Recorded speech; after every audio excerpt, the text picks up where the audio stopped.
Shalom, damai di hati. Puji nama Tuhan. Di kesempatan kali ini kami sangat bersyukur dan berterima kasih kepada Tuhan Yesus karena anugerah kami terus dilayakkan dalam panggilan Tuhan untuk tetap melayani Tuhan. Dan kesempatan kali ini kami rindu untuk membagikan kebenaran firman Tuhan, tentunya dari MTPJ ya, dalam minggu berjalan ini dengan kitab bacaan di hari ini atau di minggu berjalan ini 1 Timotius 1 ayat 3 hingga yang ke-11 ya, dengan tema di sepanjang minggu ini berpeganglah pada ajaran yang sehat. Nah, Bapak Ibu Saudara yang diberkati oleh Tuhan, sebelum lebih jauh kita merenungkan kebenaran firman Tuhan, hendaklah mari kita berdoa. Ya Yesus Tuhan kami, terima kasih Bapa di sorga, oleh karena anugerah kasih Tuhan melayakkan kami untuk tetap menikmati nafas hidup, kekuatan, kesehatan. Kami sungguh bersyukur dalam kehidupan perjalanan setiap kami umat-Mu. Engkau Allah yang terus menuntun, Engkau Allah yang terus membimbing dalam hikmat dan tuntunan kasih Tuhan, sehingga kami tetap ada di dalam kasih Tuhan untuk melayani Tuhan. Dan di hari-hari yang kami jalani Tuhan, terkadang kami lupa dengan apa yang menjadi kehendak Tuhan, sehingga kami kadangkala buat salah di hadapan Tuhan, dan kami memohon belas kasihan Tuhan untuk mengampuni setiap salah dan dosa kami. Terima kasih Tuhan Yesus untuk pengampunan-Mu yang Engkau berikan bagi setiap kami umat-Mu, sehingga kami terus dilayakkan Tuhan untuk tetap melayani Tuhan. Dan di saat ini Tuhan, kami rindu merenungkan kebenaran firman-Mu. Roh Kudus dan hikmat Tuhan menuntun setiap kami. Terlebih kami akan memberitakan firman-Mu. Roh Kudus menuntun dan pakai setiap kami sesuai dengan kehendak-Mu Tuhan. Setiap pendengar yang mendengarkan firman Tuhan diberkati, diubahkan, mengalami pertobatan, pemulihan di dalam Tuhan. Dan kami rindu bukan hanya sekedar kami mendengar, tetapi kami rindu menjadi pelaku-pelaku firman Tuhan dalam kehidupan kami umat-Mu. Ini doa ucapan syukur kami Tuhan, kami siap mendengarkan firman-Mu dan melakukan. Dalam nama Yesus kami sudah berdoa. Amin. Nah, Bapak Ibu Saudara yang diberkati oleh Tuhan, seperti biasa dalam perenungan firman Tuhan kami di kesempatan kali ini dibagi menjadi 3 bagian. Kita akan melihat latar belakang kitab ya 1 Timotius ya, sesuai bacaan kita di sepanjang hari ini. Dan di tema di sepanjang minggu ini, berpeganglah pada ajaran yang sehat ya.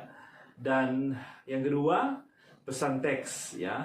Apa yang menjadi pesan teks di bacaan kita 1 Timotius 1 ayat 3 hingga yang ke-11. Dan terakhir, implikasinya ya, hubungan dengan tema di sepanjang minggu ini. Dan Bapak Ibu Saudara tetap mendengarkan kebenaran firman Tuhan. Tuhan Yesus memberkati kita semua. Bapak Ibu Saudara yang diberkati oleh Tuhan, sesuai dengan namanya, kitab 1 Timotius adalah surat Rasul Paulus untuk Timotius, yang dalam bagian ini ditulis oleh Paulus dan dipandang sebagai surat pastoral atau surat penggembalaan.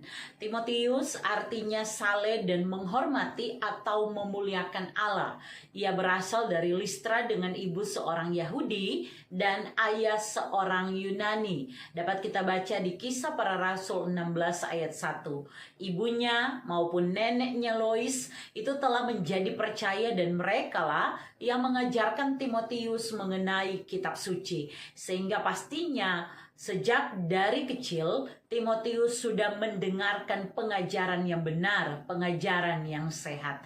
Dan akhirnya di tengah kehidupannya dalam dunia pelayanan, Timotius dianggap anak oleh Paulus, yang dalam pasal 1 ayat 2 bacaan kita, yaitu 1 Timotius 1 ayat 2, itu menyapa Timotius sebagai anakku yang sah di dalam iman. Timotius ikut bersama Paulus dalam pelayanan dan dianggap sebagai anak di dalam Tuhan oleh Rasul Paulus. Nah, Paulus berada di penjara saat ia menulis surat ini kepada Timotius.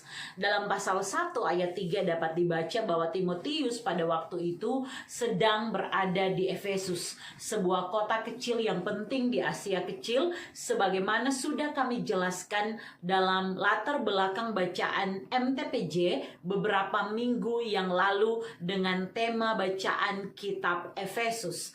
Nah, Bapak Ibu Saudara, sebagai kesimpulan bahwa Paulus di penjara, dia menasihati Timotius bagaimana berpegang pada ajaran sehat, dan saat dia yang masih muda ini harus melayani, dia pun harus mengajarkan supaya setiap orang memegang pengajaran yang sehat itu.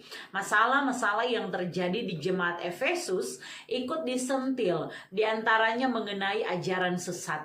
Dapat dibaca di pasal 1 di mana Timotius memang didesak oleh Paulus untuk menasihatkan orang-orang tertentu yang mulai mengajarkan ajaran lain yang tidak sesuai dengan Injil Kristus, yang bukan ajaran keselamatan sebagaimana yang seharusnya menjadi pokok pemberitaan dan pengajaran. Masalah lain di Efesus adalah perilaku para pemimpin dan anggota gereja. Paulus mengajarkan bahwa keselamatan itu tidak diperoleh dari perbuatan baik, tetapi karakter ilahi dan perbuatan baik itu adalah buah ungkapan syukur atas kasih karunia Allah. Paulus juga memperingatkan dengan rendah hati bahwa jemaat harus bermoral tinggi dan tidak memusatkan hati pada kekayaan.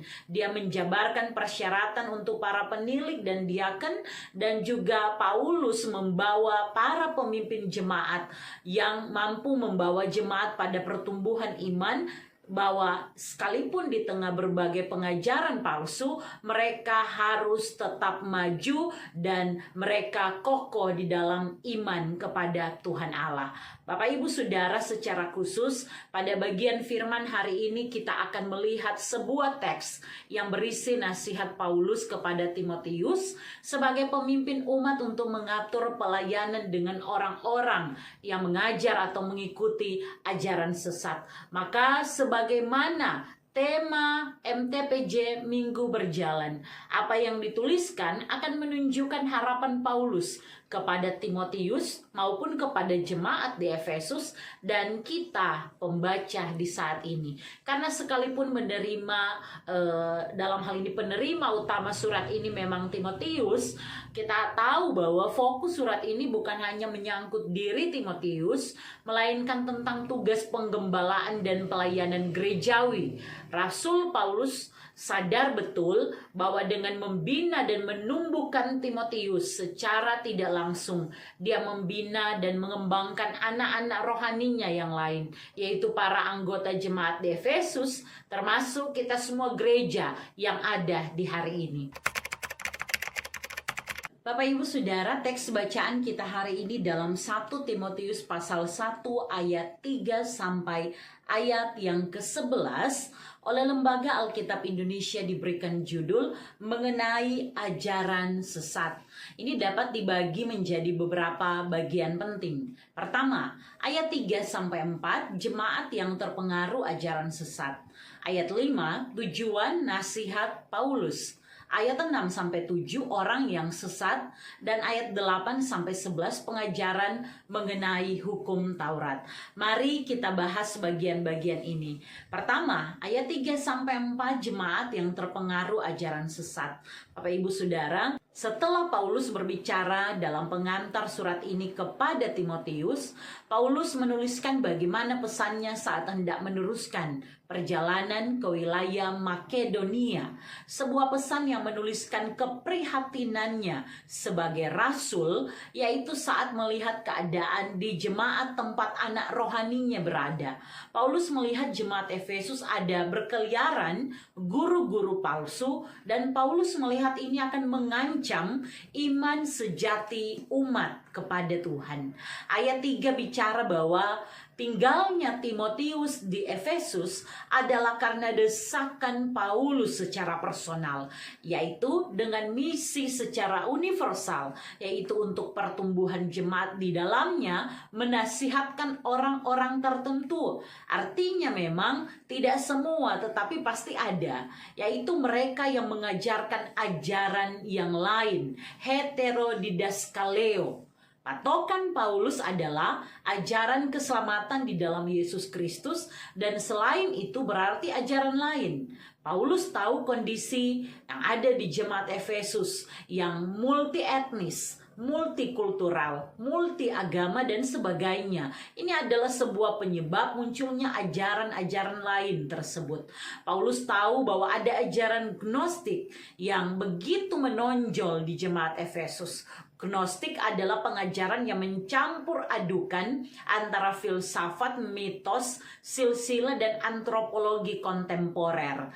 Nah, ajaran Gnostik menyatakan bahwa pengetahuan itu mampu menyelamatkan. Dan bodohnya, banyak dari mereka percaya bahwa mereka bisa selamat dengan pengetahuan. Maka, di tengah pesatnya ajaran Gnostik yang tumbuh di antara jemaat Efesus ini, Paulus mengingatkan jangan mengajarkan ajaran lain. Nah, mereka orang-orang yang percaya dan sibuk dengan dongeng, artinya percaya mitos-mitos. Bahkan di sini ditulis silsilah yang tidak ada putusnya, yang bagi Paulus hanya menghasilkan persoalan belaka dan bukan tertib hidup keselamatan yang diberikan Allah di dalam iman. Sekali lagi, bagi Paulus, jemaat Efesus itu seharusnya mendengarkan pengajaran Timotius atau apa yang telah dia sampaikan. Maka buah yang dihasilkan jemaat adalah kehidupan yang tertib, yaitu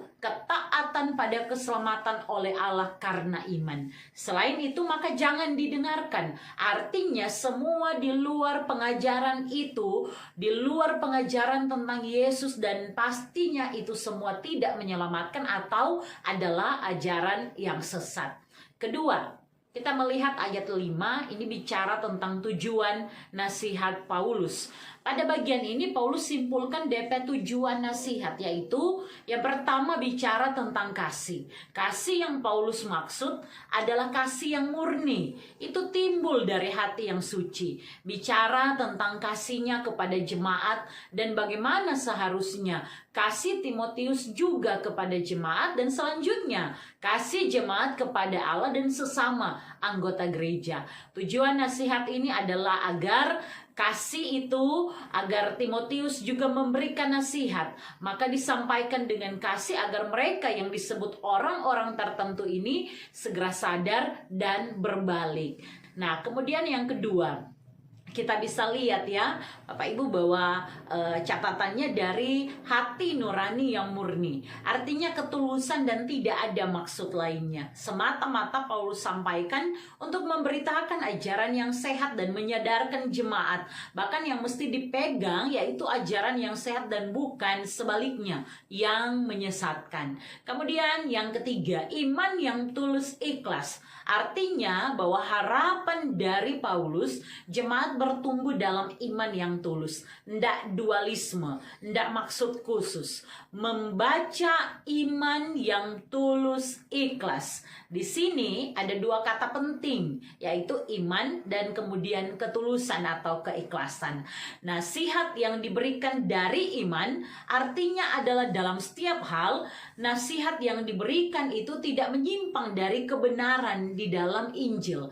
Nasihat yang diberikan dari iman yang benar akan membuat jemaat mendengar dan melakukan kehendak Tuhan semakin dekat dengan Tuhan.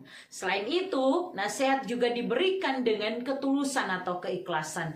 Artinya dalam iman yang tidak pura-pura. Dan saat memberikan nasihat, Timotius tidak boleh mengharapkan sesuatu.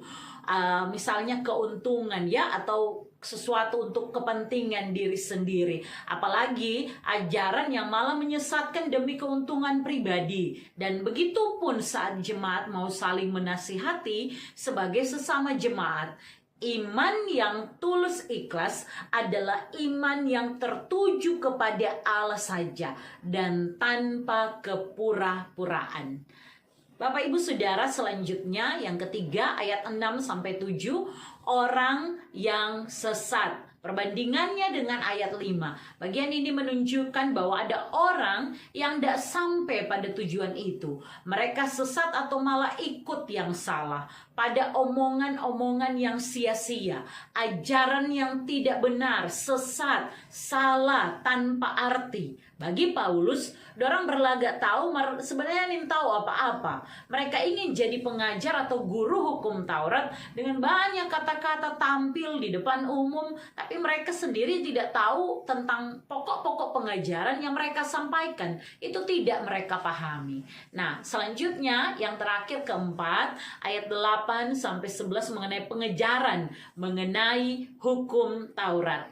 Bapak Ibu Saudara, pada bagian terakhir ini Paulus mau menasihatkan mengenai apa sih itu hukum Taurat. Ini berkaitan dengan ayat sebelumnya, sehingga dirasa perlu menjelaskan pandangan hukum Taurat itu.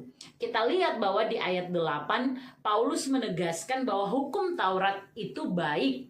Makanya harus diajarkan oleh pengajar yang tahu betul, bukan yang hanya cari keuntungan dari pengajarannya padahal tidak memahami apa yang diajarkan. Hukum Taurat itu harus digunakan dengan cara yang benar dan bukan sebagai agenda legalistik ya. Hukum Taurat tidak dimaksudkan untuk memberi umat percaya suatu daftar perintah ya. Kita tahu ya isi-isinya hukum Taurat, tetapi sekali lagi hukum Taurat itu menunjukkan kepada orang-orang yang belum percaya tentang apa dosa mereka dan membawa mereka pada ajaran yang sehat atau ajaran yang benar berdasarkan pada Injil Tuhan Allah. Dan inilah yang telah diterima dan diajarkan oleh Paulus, dapat kita baca di ayat 11. Nah, Paulus sebagai seorang rasul dalam pengajaran kepada Timotius, dia tidak menghendaki guru-guru sesat itu, guru-guru palsu yang membawa pengajaran yang palsu, yang sesat itu, membodohi umat Tuhan, yaitu mereka yang telah menerima Injil. Dan bagi Paulus ini harus diingatkan dengan serius. Ya, Bapak Ibu Saudara, ajaran sesat membawa orang pada kebimbangan dan kebinasaan. Sedangkan ajaran sehat itu membawa anak-anak Tuhan, orang pada kepastian, yaitu pengetahuan yang benar tentang Tuhan Yesus Kristus dan firman-Nya. Harus dibedakan ya, pengajaran sehat, pengajaran sesat. Seperti makanan ada yang sehat, pasti baik untuk tubuh, sedangkan yang tidak sehat, yang sesat, maka itu tidak baik untuk kerohanian dan pertumbuhan rohani. Ini yang Paulus mau jelaskan, sehingga bagi Paulus jemaat harus memiliki pandangan tentang yang benar dulu, maka ketika bertemu dengan yang tidak benar dapat menolaknya. Bapak Ibu Saudara, tema di sepanjang minggu ini mengenai berpeganglah pada ajaran sehat. Ini memberi kita beberapa pesan. Pertama, berhubungan dengan tema mingguan ini dan melihat teks MTPJ yang ada, kita hidup di tengah zaman yang maju, namun harus diakui menawarkan berbagai hal dengan cepat, termasuk adanya berbagai pengajaran yang terlihat atau bahkan terdengar baik, menarik, menjanjikan, namun berujung salah dan sesat. Sesuatu yang instan tapi ujung-ujungnya itu tidak kekal, tidak menyelamatkan dan malah membinasakan. Nah, iman gereja harus dijaga agar semua jemaat itu tetap kuat dalam menghadapi berbagai hal yang merusak, memecah belah persekutuan, dan apalagi menghancurkan. Maka kita semua sebagai orang percaya terpanggil menjaga dan mengawal warga gereja agar dapat hidup dengan rohani yang sehat, yaitu berdasar pada ajaran sehat dan benar. Kuncinya harus tahu dulu apa yang benar. Saat tahu yang benar, barulah kita dapat mengenal mana yang salah dan menolaknya. Yang kedua, melalui bacaan ini kita semua diingatkan sebagai para pengajar Kristiani, guru-guru agama, pendeta, penatua, diaken, termasuk para teolog yang juga ikut ambil bagian dalam pengajaran gereja. Mari minta tuntunan Roh Kudus agar kita dapat selalu berani menasihati, memperhatikan, dan menjaga gereja dari ajaran yang tidak baik. Saya pribadi jujur merasa khawatir jika ada hamba Tuhan yang malah senang jika ada domba yang melompat di kandang lain dengan alasan masalah pribadi, sehingga rasa-rasanya ada jiwa-jiwa yang tidak penting lagi di dalam gereja. Penggembalaan yang tidak jalan dan merasa bangga diri dengan berbagai aksesoris rohani untuk kesombongan saja ya, bukan pada tugas melayani. Nah, saudaraku, kita yang harus memperhatikan pengajaran apa yang kita bawa dalam jemaat. Apakah pelayanan ibadah kolom, ibadah bipra, ibadah jemaat ini menjadi wadah bagi kita, momen bagi kita untuk memberitakan kebenaran yang bersumber dari Alkitab, menjadikan mimbar sebagai sarana pengajaran kebenaran atau kekuatan dari pengajaran yang ditonjolkan pada Injil kebenaran Kristus. Atau apakah justru ini mulai hilang dan terasa tidak penting lagi saat kita mempersiapkan pelayanan-pelayanan kita? Kita bisa menjawabnya masing-masing. Bermulai dari jika saya ini melayani, apakah saya masih mempersiapkan diri dalam doa yang sungguh-sungguh, dengan belajar yang sungguh-sungguh untuk memahami dulu secara pribadi maksud Tuhan, mengalami dulu maksud Tuhan melalui firman yang mau disampaikan, dan kemudian memberitakannya dalam kehidupan banyak orang? Ataukah tidak penting ke saya, tapi firman Tuhan itu penting menegur dan membentuk orang lain? Nah, hal-hal ini dapat kita jawab masing-masing ya, sebagai orang-orang yang berperan untuk mengajar dan memberikan pengajaran-pengajaran Kristiani, menjadi teladan dalam kehidupan bergereja. Nah, Bapak Ibu Saudara, selanjutnya yang ketiga, belajar firman dengan sungguh-sungguh. Sekali lagi tema kita, berpeganglah pada ajaran yang sehat. Itulah firman Tuhan. Adakah di antara Bapak Ibu Saudara yang melewatkan satu hari tanpa makanan rohani yang cukup, yaitu membaca firman Tuhan? Soma kaget orang perohani karena ndak jamakang, so kering dan bisa saja mati. Ini ndak gampang. Untuk membangun kedisiplinan rohani itu butuh komitmen. Saya sendiri pun berjuang pada hal ini, bergabung dalam komunitas, tapi kadang nanti baca satu kali hari Rabu punya, baca satu kali di hari Sabtu, dan kadangkala sekedar mengejar target baca Alkitab Senin, Selasa, dan seterusnya. Merasa banyak tugas, banyak pekerjaan, apalagi banyak scroll media sosial, lupa untuk membaca firman Tuhan, baru baku-baku dusu mau baca. Nah, bagaimana dengan Bapak Ibu Saudara? Semoga orang masih pegang komitmen kita, karena sulit mau berpegang tanpa usaha. Berpegang butuh usaha, bayar harga, sesibuk apapun berikan waktu untuk membaca firman Tuhan. Cintai firman-Nya, cintai Tuhan dan perkataannya. Mulai dulu dari hal itu. Yang terakhir, Bapak Ibu Saudara, jangan lengah. Mesti lebih pandai dan lebih banyak literasi juga. Bukan hanya 1-2 kali saya hadir di dalam gereja dan ada pemberitaan firman yang mohon maaf tidak alkitabiah lagi. Terdengar bagus dan menarik, tapi bukan firman Tuhan. Jangan sembarang orang panggil ibadah di sana, ibadah di sini, dengan iming-iming kasih, dengan iming-iming sesuatu secara materi, atau iming-iming mau masuk surga, lebih berhikmat dan sebagainya ya. Kita harus punya pemahaman yang kuat. Karena itu mari belajar terus mau cari tahu maksud Tuhan. Jangan sampai kita ada di komunitas yang di sana mulai masuk pengajaran-pengajaran yang sesat yang kita ikuti dengan mudah. Dogma-dogma yang diputarbalikkan dengan maksud jahat. Pemahaman eklesiologi gemim yang menjadi kabur dan sebagainya. Teliti di mana kita atau orang semua sebagai anak-anak Tuhan itu bertumbuh. Kalau tidak sehat, tinggalkan supaya bisa bertumbuh subur dan berbuah lebat bagi kemuliaan nama Tuhan. Akhirnya berpeganglah pada ajaran yang sehat. Hati-hati dengan ajaran yang tidak sehat. Tinggalkan komunitas-komunitas demikian dan carilah kehendak Tuhan.